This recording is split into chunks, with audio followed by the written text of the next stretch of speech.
बिस्मिल्लाहिर्रहमानिर्रहीम। अस्सलाम वालेकुम स्टूडेंट्स। हमारा जो मौजूदा लेक्चर है वो है फर्स्ट शॉर्ट स्टोरी बटन।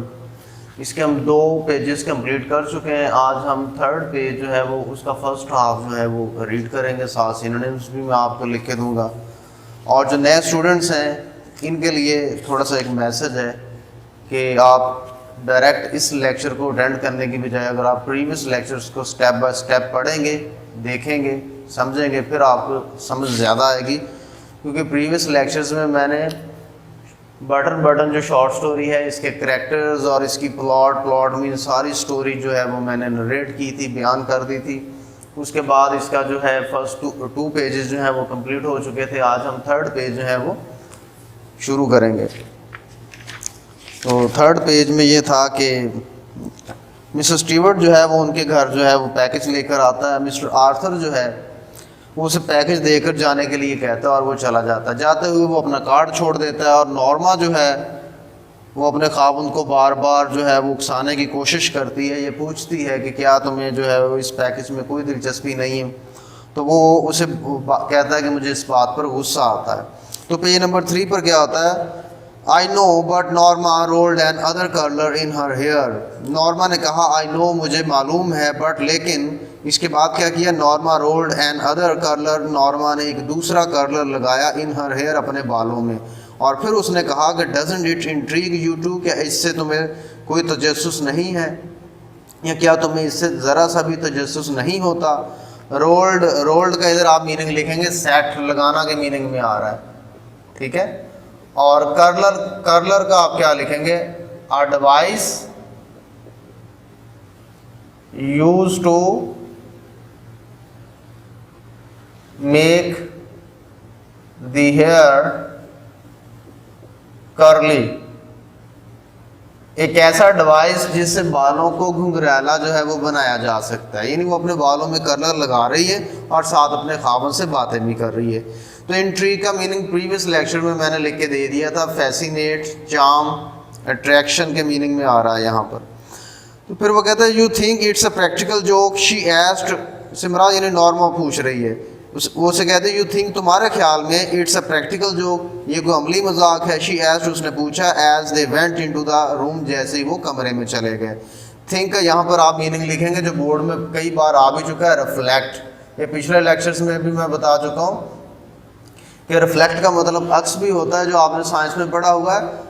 जबकि लिटरेचर में अगर हम देखेंगे किसी भी चीज़ का अगर मैं नाम लूँ तो पहले उसका जो एक इमेज है वो माइंड में क्रिएट होता है। जिसमें हम कहते हैं fan, table, chair, car, pen, जैसे कोई वर्ड बोलते हैं उस वर्ड का क्या होता है, एक इमेज माइंड में क्रिएट हो जाता है। तो इसलिए रिफ्लेक्ट का मतलब थिंक भी होता है, या थिंक का मतलब रिफ्लेक्ट भी होता है। नॉर्मा कहते हैं you think it's a practical joke, तुम्हारे ख्याल में ये कोई अमली मजाक है। जोक का क्या लिखेंगे, ये भी प्रीवियस लेक्चर में लिखा हुआ है, जेस्ट, फन और ट्रिक भी आप लिख सकते हो।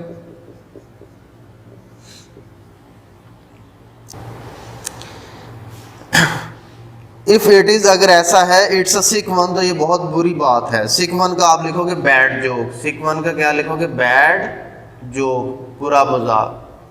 बैड की जगह आप डिसगस्टिंग भी लिख सकते हो, डिसगस्टिंग, जिल्लत अमेज।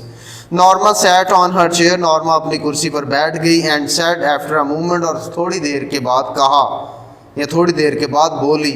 आफ्टर अ मूवमेंट का आप लिखोगे after some time, after some time, after some time, थोड़ी देर के बाद। फिर नॉर्मा ने कहा मे बी, शायद, it's some kind of psychological research, शायद ये कोई नफ्सियाती किस्म की कोई खोज हो। यहाँ पर काइंड का मीनिंग क्या लिखेंगे, काइंड का आप लिखोगे सॉर्ट, SORT। फॉर्म भी लिख सकते हो, फॉर्म का मतलब शक्ल भी होता है, शक्ल देना भी होता है, और इसका मतलब किस्म भी होता है। सॉर्ट, फॉर्म और टाइप भी लिख सकते हो इसके सिनोनिम में। और साइकोलॉजी का आप क्या लिखोगे, रिलेटेड टू माइंड, जिसका तल्लुक दिमाग से हो। माइंड लिख लें या लिख लें ब्रेन, रिलेटेड टू माइंड या रिलेटेड टू ब्रेन, या इसका रिलेटेड टू साइकी भी लिखा जा सकता है। और रिसर्च का हम क्या लिखेंगे, एग्जामिनेशन, एक्सप्लोरेशन भी आप लिख सकते हो, खोजना, तहकीक करना। इन्वेस्टिगेशन भी लिख सकते हो और स्टडी भी लिख सकते हो। तो नॉर्मा ने आगे अपने ख्वाबों को उकसाने के लिए क्या कहा कि may be it's some kind of psychological research, शायद ये कोई नफ्सियाती किस्म की खोज हो। तो यहाँ पर मैं एक पॉइंट क्लियर करता चलूँ। एक क्वेश्चन आता है कि how did Norma persuade her husband, वो अपने ख्वाबों को नॉर्मा ने कैसे उकसाया।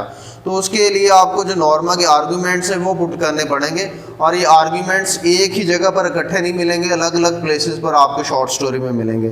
तो उसमें एक आर्गूमेंट ये भी है कि नॉर्मा अपने ख्वाबों को दलील देते हुए कहती है कि शायद ये काम कोई नफ्सियाती किस्म की खोज के तहत किया जा रहा है। यानी इन काम करने वालों का मकसद ये है कि वो सिर्फ ये चेक करना चाहते हैं कि कितने % लोगों की नफ्सियात, साइकी ऐसी है कि वो पैसे की हद तक, किसी हद तक भी जा सकते हैं, यानी किसी को मारने की हद तक भी जा सकते हैं।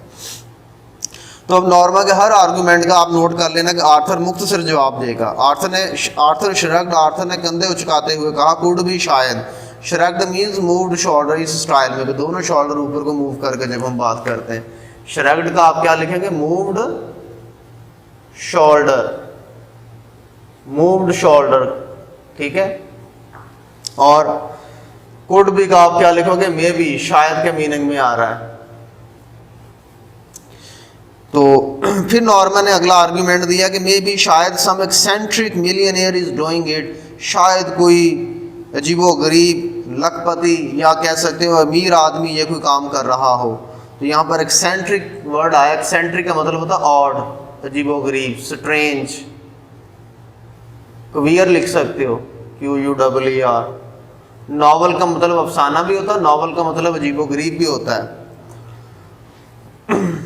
और मिलियनेयर का क्या लिखेंगे, मिलियनेयर का लिखेंगे वेल्थी, रिच या एफ्लुएंट, ये अमीर आदमी को कहते हैं। तो नॉर्मा ने पहला आर्गुमेंट दिया कि शायद ये कोई नफ्सियाती किस्म की खोज हो, रिसर्च हो, ये चेक करना चाहते हैं कि पैसे की हद तक कितने % लोग किसी को मारने की हद तक भी जा सकते हैं।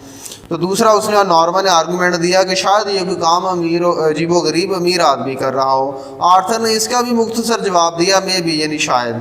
तो फिर वो कहती है, wouldn't you like to know, क्या तुम जानना नहीं चाहोगे। आर्थर शुक हिज हेड, आर्थर ने अपना सर हिलाते हुए इशारा किया, यानी वो इशारा ना में था। शुक हेड का आप क्या लिखोगे, नॉडेड, इशारा करना, सर से इशारा करना, हाँ में या ना में। जिस तरह आपसे कि पूछे खाना खाया, आप कहते हैं हाँ, खाना खाया आप कहते हो नहीं। तो सर से इशारा करने के लिए जो है इंग्लिश का वर्ड वो नॉड होता है। तो नॉर्मा कहती है वाई, कि क्यों, तुम क्यों नहीं जानना चाहोगे। आर्थर कहता है बिकॉज इट्स इमोरल, क्योंकि ये गैर अखलाकी है। ही टोल्ड हर, उसने उसे बताया। ही से मुराद आर्थर और हर से मुराद नॉर्मा है। इमोरल का आप क्या लिखोगे, अनएथिकल, अनएथिकल, गैर अखलाकी को कहते हैं। अनसिविलाइज्ड भी लिख सकते हो। Norma slit beneath the covers, Norma जो है वो लिहाफ के नीचे खिसक गई। स्लिट से मुराद स्लिप्ड, फिसल कर नीचे को हो जाना। अब यहाँ पर सीन ये बनेगा कि ये दोनों जो है वो अपने रूम में है। नॉर्मा ने अपना आधा बॉडी जो है वो किसी कवर से, रजाई से या कंबल से ढांपा हुआ है। बजाय कि वो उस चादर या कंबल को ऊपर ओढ़े, वो खुद ही उसके नीचे जो है वो स्लिप कर जाती है। तो यहाँ पर आगे एक और वर्ड इसी सेंटेंस में आता है, कवर्स लिखा हुआ है। कवर का आप क्विल्ट भी लिख सकते हो, QUILT, क्विल्ट रजाई को कहते हैं। आप ब्लैंकेट भी लिख सकते हो, कंबल के मीनिंग में आ रहा है, ब्लैंकेट। वेल, ठीक है। नॉर्म फिर आगे कहती है, आई थिंक, मेरे ख्याल में, इट्स इंट्रीगिंग, ये तो दिलचस्पी की बात है। शी सैड, उसने कहा। इंट्रीगिंग का मीनिंग पिछले लेक्चर्स में मैं आपको लिख के दे चुका हूँ। जो वर्ड्स बार बार रिपीट होंगे वो लिख के देने की बजाय मैं आपको बोल दिया करूँगा, सिर्फ रिमाइंड करने के लिए, क्योंकि बहुत से वर्ड्स ऐसे हैं जो बार बार बोलने से ही जो है वो बच्चों के बार बार सुनने से जो है वो याद हो जाते हैं। Norma slid beneath the covers, Norma ने क्या किया, नॉर्मा लिहाफ के नीचे खिसक गई। वेल, ठीक है। I think it's intriguing, she said, वो बोली, मेरे ख्याल में तो एक दिलचस्पी की बात है। Arthur turned of the lamp, Arthur ने जो है वो रोशनी बुझा दी।